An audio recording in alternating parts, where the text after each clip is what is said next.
our flag flies not because wind moves it, but because each Indian breathes life into it.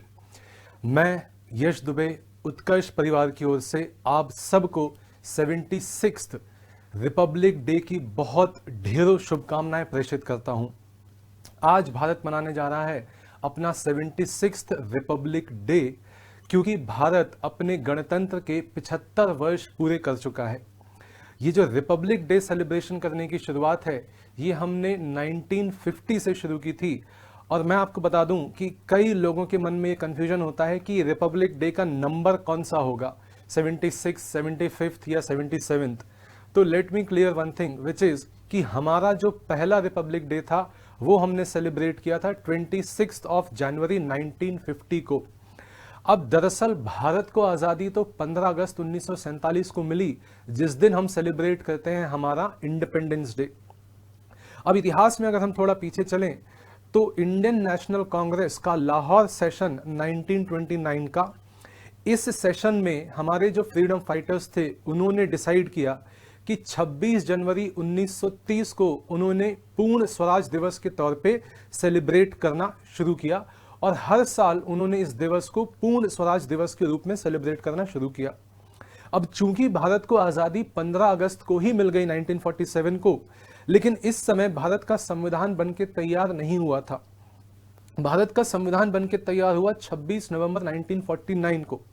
हालांकि इस दिन हम भारत के संविधान को इम्प्लीमेंट या एनफोर्स या कमेंस कर सकते थे, लेकिन क्योंकि हमारे इतिहास में एक बहुत महत्वपूर्ण तारीख थी जो हमारे फ्रीडम स्ट्रगल से बहुत इंपॉर्टेंटली और बहुत इंट्रिकेटली जुड़ी हुई थी, इसलिए उस तारीख को कमेमोरेट करने के लिए हमने अपने संविधान को इम्प्लीमेंट करने के लिए 2 महीने का इंतजार और किया। और 26 नवंबर 1949 को बन जाने के बावजूद हमने 26 जनवरी 1950 को भारत का संविधान लागू किया। लागू करने को बोलते हैं डेट ऑफ कमेंसमेंट या date of enforcement of Indian constitution, और इसी दिन को सेलिब्रेट करते हैं हम एज रिपब्लिक डे। और 26 जनवरी 1952 को हमने मनाया फर्स्ट रिपब्लिक डे। इसलिए इसी सिलसिले में हम चलेंगे तो 26 जनवरी 2025 को कहलाएगा 76th रिपब्लिक डे। ये तारीख, आज की तारीख इसलिए भी बहुत महत्वपूर्ण है क्योंकि भारत अपने गणतंत्र के 75 वर्ष पूर्ण कर चुका है। 75 important and very great years of Indian Republic. अब ये 75 साल जब आज पूरे हो रहे हैं तो इस साल भारत के रिपब्लिक डे की थीम है स्वर्णिम भारत, विरासत और विकास, जो कि 2 इंपॉर्टेंट एलिमेंट्स को साथ लेके आ रही है। भारत की रिच कल्चरल हिस्ट्री और हेरिटेज मतलब विरासत, और भारत का आगामी सफर जो कि विकसित भारत का होने वाला है, तो आगे विकास को डिनोट कर रहा है। स्वर्णिम भारत, विरासत और विकास। अब ये जो आप इमेज देख रहे हैं, ये इमेज दिखा रहा है जो पहला रिपब्लिक डे था, उस रिपब्लिक डे की आप तस्वीर जो है वो देख रहे हैं। रिपब्लिक डे को मैं आपको बता दूं कि जो भारत के राष्ट्रपति है वो जो परेड निकलती है उसकी सलामी लेते हैं। परेड जहां निकलती है उसको पहले बोला जाता था राजपथ, लेकिन बाद में इसका नाम अब परिवर्तित करके कर दिया है कर्तव्य पथ।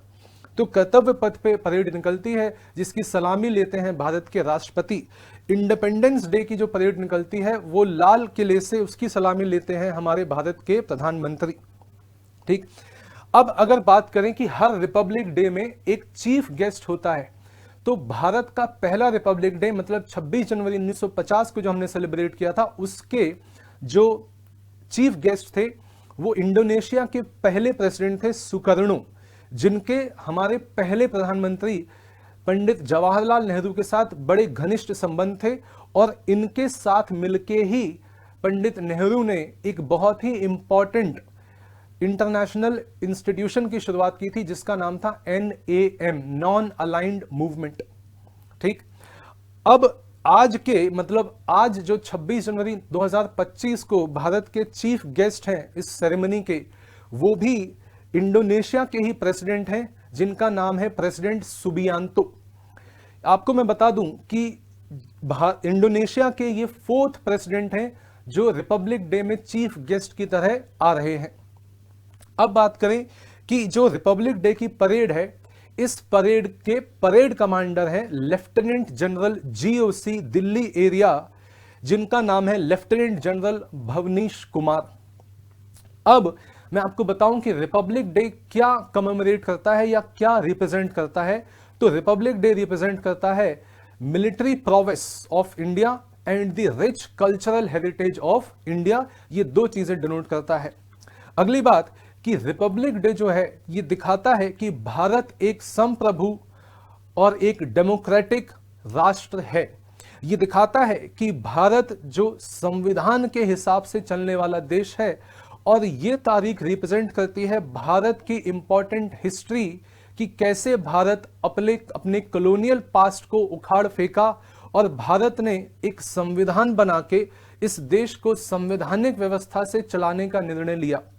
तो ये दिन ये भी दिखाता है कि भारत की संविधान बनाने की जो जर्नी है वो कहां से कैसे शुरू हुई।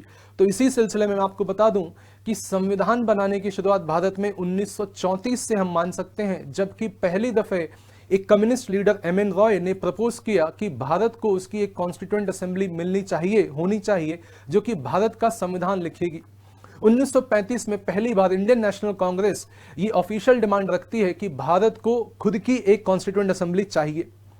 1940 में पहली दफे ऑगस्ट ऑफर आता है जिसमें ब्रिटिशर्स इन प्रिंसिपल मतलब सैद्धांतिक सहमति देते हैं कि ठीक है, भारत अपनी कॉन्स्टिट्यूएंट असेंबली बना सकता है।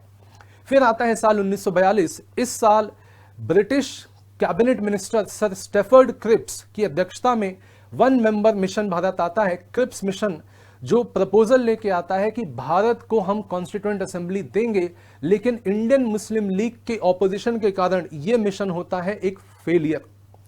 फिर फाइनली आता है 1946 का कैबिनेट मिशन, जिसके अंदर ब्रिटिश कैबिनेट के 3 कैबिनेट मंत्री होते हैं, जिसकी अध्यक्षता करते हैं सर लॉरेंस, पैट्रिक लॉरेंस, और इसके 2 और सदस्य थे, अलेक्जेंडर और दूसरे थे सर स्टैफर्ड क्रिप्स। इस मिशन के प्लान के अकॉर्डिंग फाइनली भारत में बनती है कॉन्स्टिट्यूएंट असेंबली, और उसकी पहली बैठक होती है 9 दिसंबर 1946 को, और ये अपना काम खत्म करती है 26 नवंबर 1949 को। और यही वो तारीख है जो भारत के संविधान की प्रस्तावना में अंगीकृत है as the date of adoption and enactment of Indian constitution. Bharat की संविधान सभा ने लगभग 3 साल और प्रिसाइसली 2 साल 11 महीने और 18 दिन का वक्त लेते हुए 12 सेशंस में बैठते हुए भारत के संविधान को फाइनल रूप दिया। इसके अंदर 8 मेजर कमिटीज ने काम किया। जो सबसे इंपॉर्टेंट कमिटी थी उसका नाम था ड्राफ्टिंग कमिटी, जिसके चेयरमैन थे डॉक्टर B.R. अंबेडकर। इनके साथ 6 और मेंबर्स इस कमिटी का सदस्य थे, और इस कमिटी को सबसे इंपॉर्टेंट काम था भारत के संविधान को ड्राफ्ट करना, और इसी लिहाज से हम डॉक्टर B.R. अंबेडकर को बोलते हैं as the father of Indian constitution. इस कमिटी का गठन हुआ था 29 अगस्त 1947 को। भारत के संविधान को अपनी हैंडराइटिंग से लिखने वाले जो शख्स थे उनका नाम था रायजादा। रायजादा साहब ने अपनी हैंडराइटिंग से एक beautifully flowing italic calligraphic writing में अपनी जो है हाथों से उसको लिखा था। भारत के संविधान में चित्रकारी करने वाले 2 लोगों के नाम थे राम बिहार सिन्हा और नंदलाल बोस। भारत के संविधान को बनाने के लिए लगभग 60 देशों के संविधान को स्टडी किया गया था, और जिसमें टोटल खर्चा लगभग 64 लाख के आसपास आया था। भारत के संविधान को पहली बार पब्लिश किया सर्वे ऑफ इंडिया, जिसका हेडक्वार्टर है देहरादून में।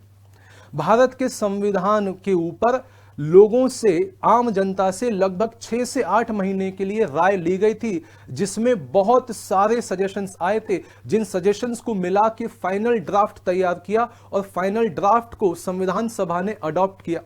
भारत की संविधान सभा जो आजादी के बाद जो उसकी स्ट्रेंथ बचती है वो बची थी 299। आजादी मतलब पार्टीशन के बाद भारत की संविधान सभा जब पहली दफे बनी तो उसके टोटल सदस्य थे 389, लेकिन पार्टीशन के बाद हमारी संविधान सभा के सदस्य घट के रह गए 299। 26 नवंबर 1949 जबकि संविधान बन के रेडी हुआ, उस दिन 284 मेंबर्स ने इसके दस्तखत किए। पहले शख्स जिन्होंने अपने दस्तखत इस पे किए वो थे पंडित जवाहरलाल नेहरू, और आखिरी शख्स थे डॉक्टर राजेंद्र प्रसाद, जो कि हमारी संविधान सभा के अध्यक्ष थे। इस संविधान सभा में लगभग 299 जो मेंबर्स थे, उसमें से 284 मेंबर्स ने इसको साइन किया और इसको अडॉप्ट किया गया। और इनैक्टमेंट की या कमेंसमेंट की डेट है 26 जनवरी 1950, जिस डेट को हम सेलिब्रेट करते हैं as the republic day. With this I wish you again all a very happy republic day. जय हिंद, जय भारत।